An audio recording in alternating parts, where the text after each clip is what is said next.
বেলাল রাদিয়াল্লাহু তাআলা আনহুকে যখন জান্নাতে নবীর আগে দেখলেন মেরাজে, দুনিয়াতে এসে জিজ্ঞাসা করলেন, বেলাল তুমি কি আমল করো? আল্লাহ তোমার মর্যাদা এত ঊর্ধ্বে পৌঁছায় দিলেন।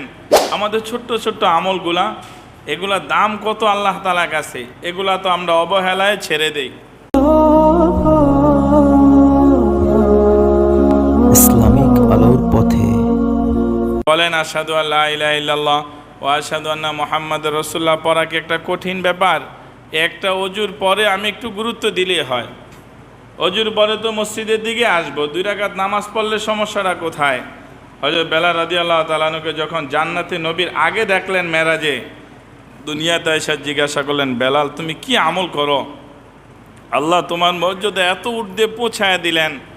হযরত বেলাল বলতেছি, ইয়া রাসূলুল্লাহ, আমি যখনই অজু করি সাথে 2 রাকাত নামাজ পড়ি। এই জন্য আল্লাহ তাআলা তার মর্যাদা কোথায় পৌঁছায় দিছেন। আর আমরা অজু করি কত দ্রুত আইসা রাকাত ধরব, অজু করি 1 রাকাত ছুটা যায়, মানে যত তাড়াহুড়াটা এই একটু জায়গার ভিতরেই।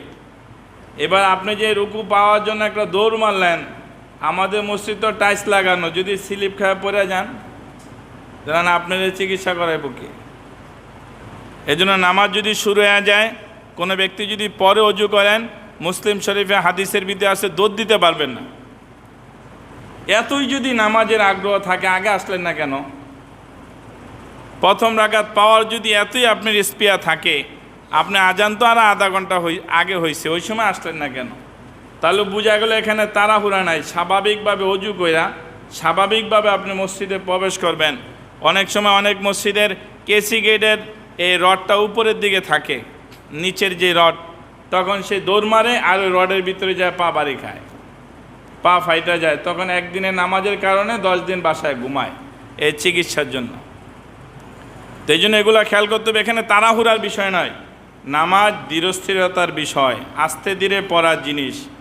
তা আমরা যদি এইভাবে ছোট ছোট আমলগুলা করতে পারি না, জান্নাত আমাদের একেবারে কাছে চলে আসবে। আল্লাহ তাআলা আমাদেরকে তৌফিক দান করুক।